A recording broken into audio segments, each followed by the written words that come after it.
Hi, I'm Patty Mays, and this is my writer's blog, and this is my story called Moonshine Madness. My brother David is a member of a motorcycle club called the Saints, and he has a long white beard that he keeps in a braid and is usually seen wearing leather. Although he has a heart of gold, he is a little rough around the edges and a true Southern rebel through and through. As a gesture to his patriotism, there has always been the Confederate flag displayed somewhere on his property. He is an avid deer hunter with a bow and arrow, and when he is so lucky to get one, his deer jerky is sought after nationwide, and he gives it away at no charge.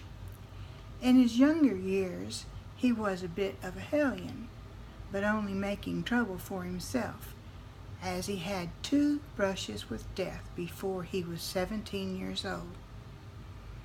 For his career, he was a truck driver, but the years and years of bouncing around in that big rig's driver's seat really messed up his back.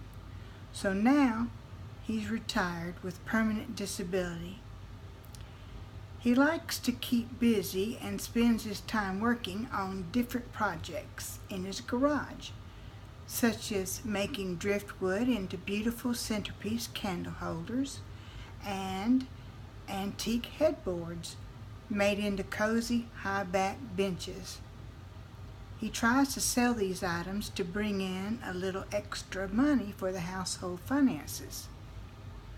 So when he brought up the idea of making moonshine, his wife Ginger was under the impression that it too was to be sold, which is totally against the law.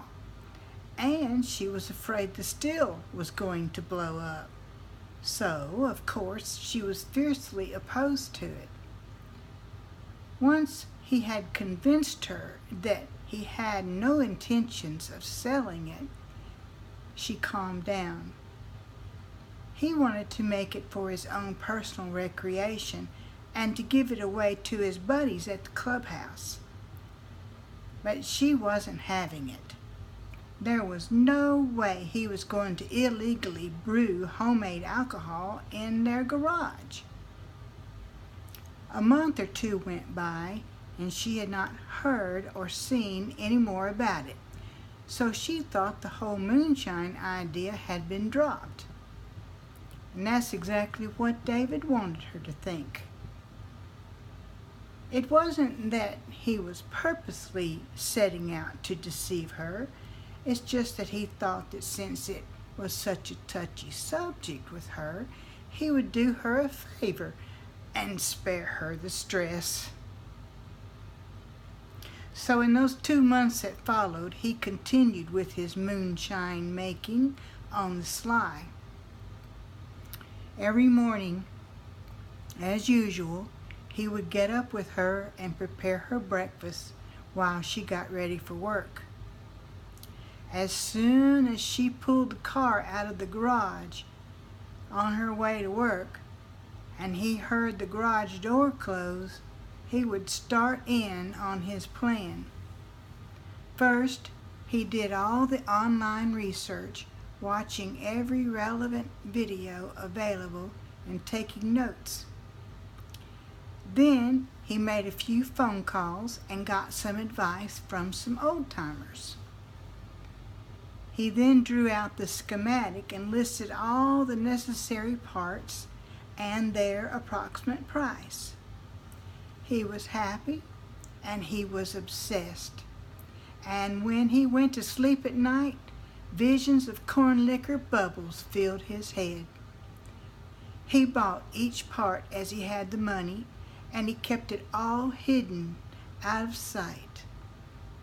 Each day he would make sure that there was no evidence of what he had been up to.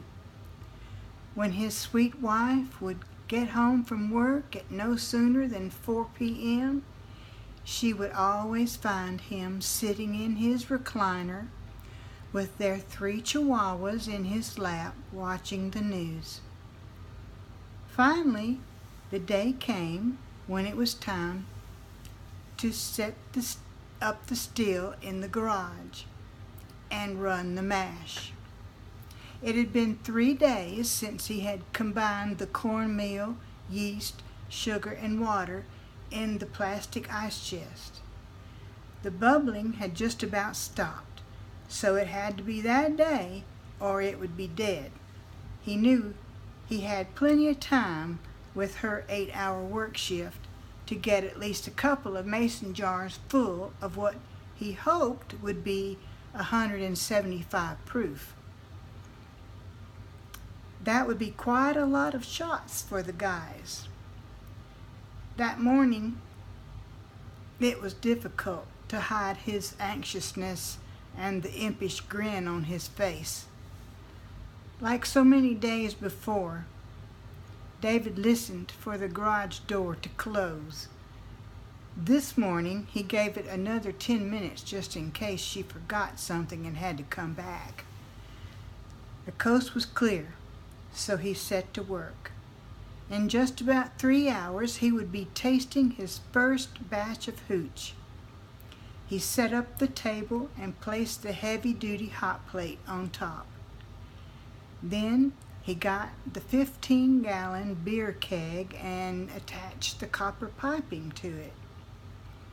He put the other end of the piping coiled up in a bucket of cold water about a foot off the floor, leaving a little bit of the very end of the pipe sticking out at the bottom of the bucket. This is where the fire water would drip into the jar. He filled up the keg with mash, tightened down the lid, and turned on the heat. Then he went and made himself a pot of coffee. Just like he had calculated, the first drops of his white lightning appeared around 3 hours later. Those drops turned into a tiny stream, and within just about 2 hours later, he had 2 full mason jars. He could tell from the bubbles when he shook the jars that the potency was dropping, so he knew it was time to close up shop. He turned off the hot plate, and just then the garage door started opening. Never in the 6 years that she had worked that job had she ever gotten off early. David could do nothing but stand there and watch as she slowly drove her car inside and parked. Her strict gaze never left his sheepish pout, until she got out of the car, that is. Then she didn't look at him at all, nor did she speak to him. She walked right past him and on into the house without saying a word. That was the longest week of his life, he said. If it weren't for the chihuahuas wanting in his lap, he would have thought he was invisible. It took a long while to win back her trust, and they laugh about it now. The so-called recreation and fun he would have had with that home brew just wasn't there. He has had more fun now, 2 years later, telling about how mad she got. He jokes and claims that she was so mad he actually lost weight that week.